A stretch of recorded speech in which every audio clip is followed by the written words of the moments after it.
அனைவருக்கும் வணக்கம். டிஆர்பி தேர்வுக்கான அறிவிப்பு நாளை 6ஆம் தேதி ஆகஸ்ட் 6 அன்று வெளியிடப்படும் என்று ஏற்கனவே அறிவுறுத்தப்பட்டுள்ளது. அதன்படி அக்டோபர் 12 அன்று தேர்வு நடைபெறும். இன்னும் 67 நாட்கள் மீதமுள்ளது. இன்று உங்களுக்காக ஒரு 10 முக்கிய வினாக்கள். முதல் கேள்வி, செயலாட்சியர் அல்லது தனி அலுவலர் நியமனம் பற்றி குறிப்பிடும் சட்டப்பிரிவு இது? விதி 106 பிரிவு 89 1. அதாவது ஒரு சங்கத்தை தேர்ந்தெடுக்கப்பட்ட நிர்வாக குழு ஆட்சி செய்யும்.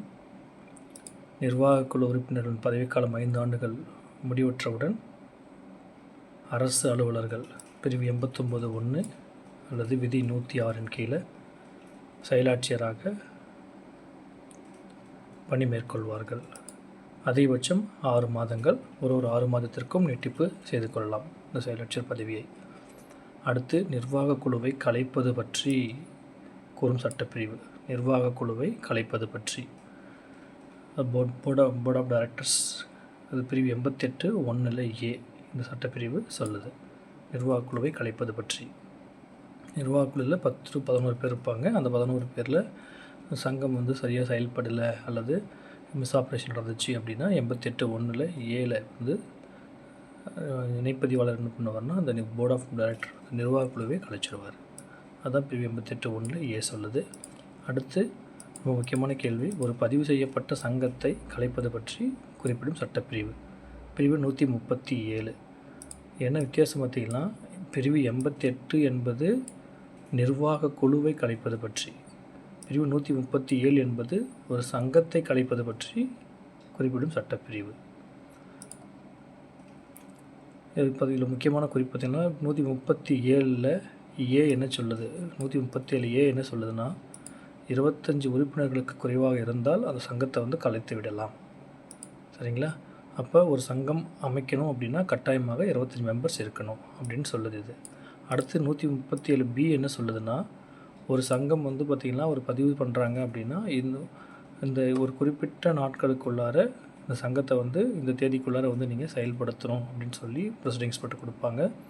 அப்படி நிர்ணயிக்கப்பட்ட காலத்தில் இந்த சங்கம் செயலாற்றப்படவில்லைன்னா அதை கலைச்சிடலாம். 137 B சொல்லுது.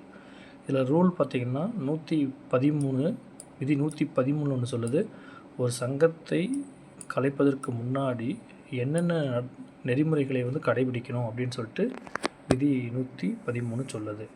சரிங்களா? ரொம்ப முக்கியமானது. 88 1 என்பது நிர்வாக குழுவை கலைப்பது பற்றி சொல்லுது. 137 என்பது ஒரு சங்கத்தை கலைப்பது பற்றி சொல்லுது. அடுத்து பாருங்கள், ரொம்ப முக்கியமான கேள்வி, நிர்வாக குழு உறுப்பினர் ஒருவரை நீக்குவது பற்றி குறிப்பிடும் சட்டப்பிரிவு. சரிங்களா? சட்டப்பிரிவு 36. இதில் வித்தியாசம் பாருங்கள், ஒட்டுமொத்த நிர்வாக குழுவையும் கலைக்கிறது 88 1 A. ஒட்டுமொத்த நிர்வாக குழுவும், அதாவது ஒரு சங்கம் ஒரு சொசைட்டி இருக்குன்னா அந்த சொசைட்டியை ஆட்சி பண்ணுற அந்த நிர்வாக குழு இருக்காங்க பார்த்தீங்களா, அந்த நிர்வாக குழு முழுமையாக 11 பேர் கொண்ட குழுவையும் கலைப்பது 88 1 A. ஒரு சங்கத்தையே கலைப்பது 137. இதில் பார்த்திங்கன்னா நிர்வாக குழு உறுப்பினர் ஒருவரை மட்டும் நீக்குவது 36. இந்த 11 பேர் இருக்காங்கன்னா ஒரு தலைவர் 10 உறுப்பினர்கள் இருப்பாங்க. அதில் யாராவது ஒருத்தரை மட்டும் நீக்கிறது.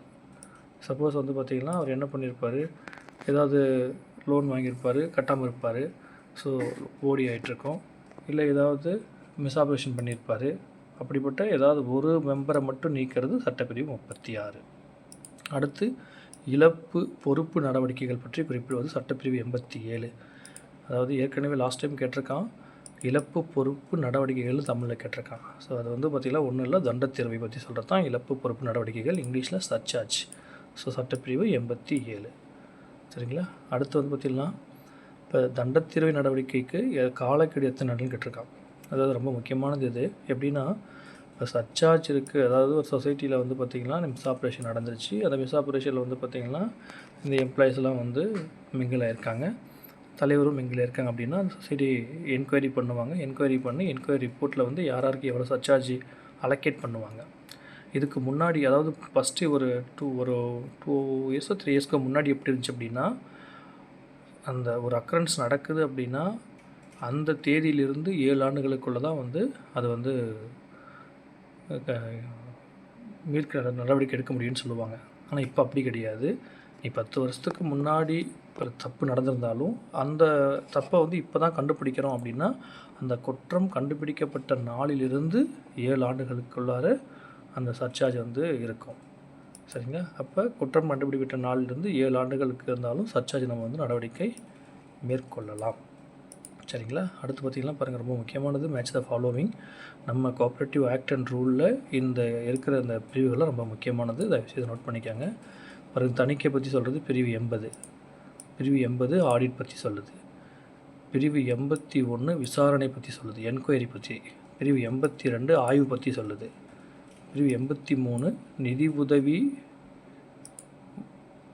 அதாவது நிதி உதவி வழங்கும் வங்கிகள் புத்தகங்களை ஆய்வு செய்வது பற்றி சொல்லுது. 83. 84 பார்த்திங்கன்னா ஒரு சங்கம் வந்து அதனுடைய அக்கௌண்ட்ஸ் மற்றும் புத்தகங்களை பராமரித்தல் பற்றி சொல்லுது. இப்போ என்கொயரிக்கு வராங்க அப்படின்னா அந்த சொசைட்டி எம்ப்ளாயிஸ் என்ன பண்ணணும், விசாரணை அதிகாரி கேட்குற புத்தகங்களையோ இல்லை அக்கௌண்ட்ஸையோ கட்டாயமாக காட்டணும் அப்படின்னு சொல்லி பிரிவு 84 சொல்லுது. பிரிவு 85 என்ன சொல்லுதுன்னா, இந்த பிரிவு 81 கீழ் மேற்கொள்ளப்பட்ட விசாரணைக்கு என்ன செலவினங்கள் பார்த்திங்கன்னா இப்போ டைப் பண்ணுறது ப்ளஸ் யாராவது வேறு மற்ற அத்தனை செலவினங்களுக்கும் செலவு மேற்கொள்ளலான்னு சொல்லிட்டு பிரிவு 85 சொல்லுது. சரிங்களா? அடுத்தது பார்த்திங்கன்னா 81 கீழான விசாரணைக்கு ஆணையிடப்பட்ட தேதியிலிருந்து எத்தனை மாதத்திற்குள் விசாரணை முடிக்கப்பட வேண்டும். ஒரு என்கொயரி கண்டக்ட் பண்ணுறாங்க அப்படின்னா நம்ம வந்து பார்த்திங்கன்னா 3 மாதத்துக்குள்ளார முடிச்சிடணும்.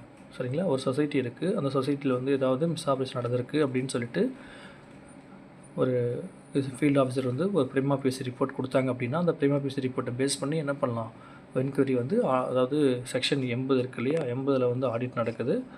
இல்லை ஆடிட் பேஸ் பண்ணியும் அந்த பிரிவு 80ல் நடக்கிற ஆடிட்டை பேஸ் பண்ணியும் என்கொயரி போடலாம். அப்படி இல்லைன்னா அந்த கன்சர்ன் ஃபீல்டு ஆஃபீஸர் கொடுக்குற பிரிமா ஃபேசி ரிப்போர்ட்டை வச்சியும் என்ன பண்ணலாம், இந்த விசாரணையை நம்ம வந்து மேற்கொள்ளலாம். சரிங்களா? அந்த விசாரணை மேற்கொள்ளும் போது அந்த விசாரணை வந்து பார்த்திங்கன்னா 3 மாதத்துக்குள்ளார முடித்து கொடுத்துடணும், ரிப்போர்ட்டை சப்மிட் பண்ணிடணும். சப்போஸ் 3 மாதத்தில் முடிக்க முடியல அப்படின்னா என்ன பண்ணலாம், இன்னும் 3 மாதங்கள் நீட்டிப்பு செய்து கொள்ளலாம். அந்த 3 மாதங்கள் எப்படிக்குன்னா ஒரு மாதமும் நீட்டிப்பு செய்யலாம். ஃபஸ்ட்டு 3 மாதம் முடிப்பாங்க, அந்த 3 மாதத்தில் முடிக்க முடியலன்னா அடுத்த 1 மாதம் எக்ஸ்டென்ஷன் கேட்பாங்க. மீண்டும் அப்பயும் முடிக்க முடியலன்னா அடுத்த 1 மந்த்து எக்ஸ்டென்ஷன் கேட்பாங்க. ஸோ அந்த மாதிரி 3 மாதங்கள் முடிச்சிடணும். அப்படி இல்லைன்னா ஒரு மாதங்களாக 3 மாதங்கள் எக்ஸ்டென்ஷன் கேட்கலாம். ஸோ மொத்தம் 6 மாதத்துக்குள்ளார கட்டாயமாக என்ன பண்ணணும், அந்த என்கொயரியை முடித்து விட வேண்டும். சரிங்களா? அடுத்து தண்டத்தீர்வை முடியாமல் இருந்தால் கூட்டுறவு சங்க தேர்தலில் போட்டியிடவோ அல்லது விண்ணப்பம் செய்யவோ முடியாது என்று கூறும் சட்டப்பிரிவு எதுன்னு கேட்குறாங்க. அதாவது ஒரு சர்சார்ஜ், இப்போ ஃபார் எக்ஸாம்பிள் முன்ன சொன்ன மாதிரியே சர்சார்ஜ் என்பது சட்டப்பிரிவு 87ல் ஒரு சர்சார்ஜ் வந்து பார்த்திங்கன்னா ஒரு மெம்பர் மேலே நம்ம வந்து விதிச்சிட்றோம். சர்க்கிள் டிஆர் வந்து ஆர்டர் போடுறாரு. அந்த ஆர்டர் போடும்போது அந்த மெம்பர் என்ன பண்ண முடியாது, கூட்டுறவு சங்க தேர்தலில் போட்டியிடவோ விண்ணப்பிக்கவோ முடியாது அப்படின்னு சொல்கிறது 34ல் சப்கிளாஸ் 5 சப்கிளாஸ் பி இந்த பிரிவு சொல்லுது. சரிங்களா? ஸோ அப்போ சர்சார்ஜ் இருக்கிற ஒரு ஃபார்மர்ஸ் அல்லது மெம்பர்ஸ் சங்க தேர்தலில் போட்டியிட முடியாது. சரிங்களா? அதே போல் ஒரு நிர்வாக குழு உறுப்பினருடைய தகுதியின்மை பற்றி சொல்கிறது பிரிவு 34. சரிங்களா? ஒரு நிர்வாகங்களுடைய தகுதியின்மை, அந்த போர்ட் ஆஃப் டைரக்டர்ஸுடைய இன்எலிஜிபிள் பற்றி சொல்கிறது பிரிவு 34. சரிங்களா? இன்எலிஜிபிள்.